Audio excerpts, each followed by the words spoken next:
ఇస్తా ఉన్నాం, రైతులకు బోనస్ ఇస్తా ఉన్నాం, మహిళలకు ఆర్టీసీలో ఫ్రీ, 500 గ్యాస్ సిలిండరు, 200 కరెంటు కలిస్తే కరెంటు ఫ్రీ, 22,000 కోట్ల రూపాయల ఇప్పుడు ఇందిరమ్మ ఇల్లు కూడా మంజూరు చేయడం జరిగింది. మీ శాసనసభ్యులు ఈరోజు మసూర్ రెడ్డి గారి చేతిలో దేవరకద్ర నియోజకవర్గానికి 3,500 ఇండ్ల కోటా ఇవ్వడం జరిగింది. అంటే సుమారుగా 70 కోట్ల రూపాయలు. ఇది కాకుండా 22,000 కోట్ల రూపాయల రైతుల రుణమాఫీ అప్పు మాఫీ చేయడం జరిగింది. అయితే ఇవాళ బీఆర్ఎస్ పార్టీ కేసీఆర్ వాళ్ళు, బీఆర్ఎస్ నాయకులు కేసీఆర్, కేటీఆర్, హరీష్ మాట్లాడుతూ ఉంటారు సోషల్ మీడియా, వాట్సాప్ లో. ఇంకా చాలా మంది రుణమాఫీ కాలేదని ఏం చెప్పింది కాంగ్రెస్ పార్టీ? ఒక కుటుంబం అంటే భార్య, భర్త, కొడుకు, కోడలు, ఎవరు ఎంతమంది అప్పులు చేసినా, అంటే ఒక రేషన్ కార్డు ఉన్నవాళ్ళు కుటుంబానికి 2 లక్షల రూపాయలు మాఫీ చేస్తామని చెప్పడం జరిగింది. అదే ప్రకారం 2 లక్షల రూపాయల లోపల ఉన్నటువంటివి అసలు వడ్డీ కలిపి అదే చేస్తామని చెప్పడం జరిగింది. అదే చేయడం జరిగింది. పోనీ ధనిక రాష్ట్రం అయినా కూడా కేసీఆర్ ముఖ్యమంత్రి అయిన తర్వాత 8 లక్షల కోట్ల అయిన తర్వాత కూడా 10 సంవత్సరాల కింద ఆయన చెప్పినటువంటి 1,000 లక్ష రూపాయల రుణమాఫీ ఎప్పుడు చేసిండు? చెప్పిన 4 సంవత్సరాల తర్వాత రుణమాఫీ చేస్తే అది వడ్డీకే సరిపోలేదు. రెండవసారి 1 లక్ష రూపాయల రుణమాఫీ చేస్తానని చెప్పడం జరిగింది. అది కూడా ఎప్పుడు? చివరి సంవత్సరం ఎన్నికల ముందు అది కూడా అరకొర, పావులొంతు మందికి, అర్ధవంతు మందికి సగం పైసలు ఇవ్వడం జరిగింది. అయినా పూర్తి చేయలేదు. ఈ ప్రభుత్వం, ఇలా రేవంత్ రెడ్డి గారి ముఖ్య ప్రభుత్వం 9 మాసాల లోపలనే 2 లక్ష అంటే 22,000 కోట్ల రూపాయలు 2 లక్షల లోపల మాఫీ చేయడం జరిగింది. అంటే ఎవరిది కరెక్టు? అయినా కూడా మళ్ళా రుసరుసలాడుతూ ఉన్నారు. ఇవే కాదు, ఈ రోజున ఎన్నో అభివృద్ధి సంక్షేమ కార్యక్రమాలు కొనసాగుతాయి. మొన్ననే ముఖ్యమంత్రి గారు అచ్చంపేటకు వచ్చిన తర్వాత గిరిజన సోదరులు, అంటే రాష్ట్రంలో ఎంతమంది అయితే గిరిజన సోదరులు ఉన్నారో, లంబాడీలు కావచ్చు, చెంచులు కావచ్చు, గోండులు కావచ్చు, వాళ్ళు పెట్టుకున్నటువంటి కరెంటు విద్యుత్ స్తంభానికి సంబంధించి వాళ్ళకు ఉచితంగా సోలార్ సెట్ ఇచ్చే ఏర్పాటు చేస్తా ఉన్నారు. సుమారుగా రాష్ట్రంలో 12,000 కోట్ల రూపాయలతో సోలార్ సెట్ ఇచ్చి అందరికి కూడా కరెంటు బాధ లేకుండా చేసే ఏర్పాటు చేస్తారు. అంటే ఇన్ని రకాల అభివృద్ధి కార్యక్రమం చేస్తా ఉన్నా, సంక్షేమ కార్యక్రమం అభివృద్ధి చేస్తా ఉన్నా, ఈ రోజున అయినా కూడా నాకు దుఃఖం వస్తుంది అని కేసీఆర్ మాట్లాడితే ఇది ఎట్లా న్యాయం అవుతుంది? ఇది ఎట్లా కరెక్ట్ అవుతుంది? తెలుగులో కొన్ని సామెతలు ఉన్నాయని చెప్పడం బాగుండదు. ఆ సామెత చెప్పొచ్చు, కానీ ఈ సందర్భం చెప్తే బాగుండదు.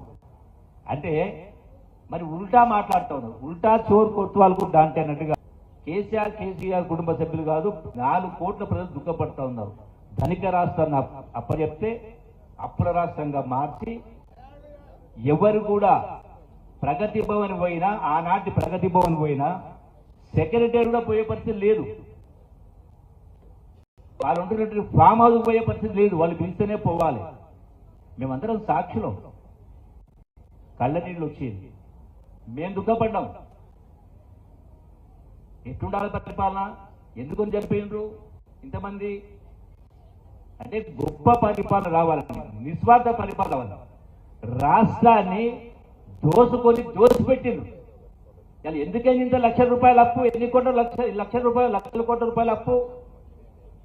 నిజాయితీ పరిపాలన చేయలే, ప్రజాస్వామ్య పరిపాలన చేయలే. రాష్ట్రాన్ని అప్పుల కుప్పగా చేసి చిప్ప చేతికిచ్చి బంగారు పల్లెంలో మీకు అధికారం అప్పచెప్పిన మాట్లాడుతూ ఉన్నారు. ఇదే హరీష్ రావు మాట్లాడలేదా? బంగారు పల్లెంలో ఏముందా? బంగారు పల్లెం చూస్తే 8 లక్షల కోట్ల రూపాయల అప్పు. అయినా దుఃఖం వస్తా ఉందంటే మళ్ళీ వాళ్ళే మాట్లాడతారు. ఏమైంది? మీరు తులం బంగారు ఇస్తామంటారు కదా, ఎందుకు ఇస్తలేరు అని. 2,500 రూపాయలు పెన్షన్ ఇస్తామంటారు, ఎందుకు ఇస్తలేరు అని. ఈ ప్రభుత్వం అధికారంలోకి వచ్చి అర్థమైంది. కేసీఆర్ 10 సంవత్సరాలు అధికారం రాకముందుకు ఏం చెప్పిండు? దళితులకు 3 ఎకరాల భూమి కొనిస్తాడు. కొనిచ్చిండా? కొనిచ్చిండా? ఇందిరమ్మ ఇల్లు ఆనాడు డబుల్ బెడ్రూమ్లు కట్టిస్తాడు. అల్లుడు వస్తే ఉండాలి, బిడ్డ వస్తే ఉండాలి, గొర్రెనాడ కట్టాలి, బర్రెనాడ కట్టాలి, మేకనాడ కట్టాలి. ఈ అగ్గిపెట్టె లెక్క ఉన్న ఇల్లు ఎట్లా వదిలిపోతాయి? నేను డబుల్ బెడ్రూమ్ కట్టిస్తాను. 10 సంవత్సరాలు కట్టించిందా? నిరుద్యోగ యువతకు 3 ఎకరాల 3,000 రూపాయలు నిరుద్యోగ భృతి ఇస్తానని ఇచ్చిందా? అంటే ధనిక రాష్ట్రానికి అప్పచెప్పినా ఇన్ని లక్షల కోట్లు చేసి ఇచ్చినా నువ్వు చేయలే. ఆఖరికి మొన్న 2023 అంటే మొన్న జరిగిన ఎమ్మెల్యే ఎన్నికల ముందు రైతు భరోసా ఇచ్చిండు. ఎట్లా ఇచ్చిండు? బంగారు బాతుగుడ్డు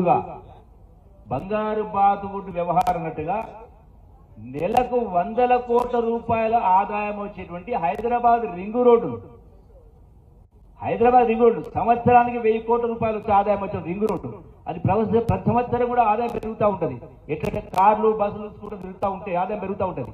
సంవత్సరానికి 1000 కోట్ల రూపాయలు వచ్చే ఆదాయం వచ్చే రింగు రోడ్డును 7,000 కోట్ల రూపాయలకు అప్పనంగా అప్పచెప్పి ఆ పైసలు తీసుకొచ్చి ఎన్నికల ముందు ఓట్లు రావాలని రైతుల ఖాతాలో రైతు భరోసా ఇచ్చింది. మరి నిజంగా మీరు గనక దొంగనట్టుగా ఇన్ని లక్షల కోట్ల అప్పు చేయకపోయి ఉంటే ఈ ప్రభుత్వం నెలకు 6,500 కోట్ల రూపాయల చొప్పున సంవత్సరానికి 75,000 కోట్ల రూపాయలు వడ్డీ కట్టాల పరిస్థితి లేకుండా ఉంటే తులం బంగారానికి ఎంత అవుతుంది? మహా అంటే సంవత్సరానికి 2-3 వేల కోట్లు కావచ్చు. ఇవన్నీ మీరు చెప్పిన మీ కేసీఆర్, కేటీఆర్ అందరూ చెప్పేటువంటి అన్ని కూడా మొత్తం తిప్పి కొడితే 10,000 కోట్లు కావచ్చు. కానీ మీకు కడుతున్నది 70,000 కోట్ల అప్పు కదా. ఇది ఎవరి పుణ్యం? మీరు చేసిన ఘనకార్యమే కదా. మళ్ళీ తగుదనమ్మా అంటూ మళ్ళా కాంగ్రెస్ పార్టీ వైపు ఏలు పెట్టి చూపించే ప్రయత్నం చేస్తూ ఉన్నారు. మరి మీ లెక్కనే చేసింటే గడచిన కాంగ్రెస్ పరిపాలన మీ లెక్కనే జరిగింటే ఇలా రాష్ట్రాన్ని అమ్ముకోవాల్సిన పరిస్థితి వచ్చేది. అందుకే ఎందుకు చెప్తా ఉన్నానంటే ఇంత లోతుగా లెక్కలతో సహా మీరందరూ అర్థం చేసుకోవాలి. వాస్తవాలు ఒకటి ఉంటే ప్రచారం ఒకటి జరుగుతూ ఉంది. ఇలా ఇన్ని 100 సంవత్సరాల చరిత్ర ఉన్న కాంగ్రెస్ పార్టీ బ్యాంకు ఖాతాలు ఎంత ఉందో అప్పు తెలుసా మీకు? డబ్బులు ఎన్నో తెలుసా మీకు?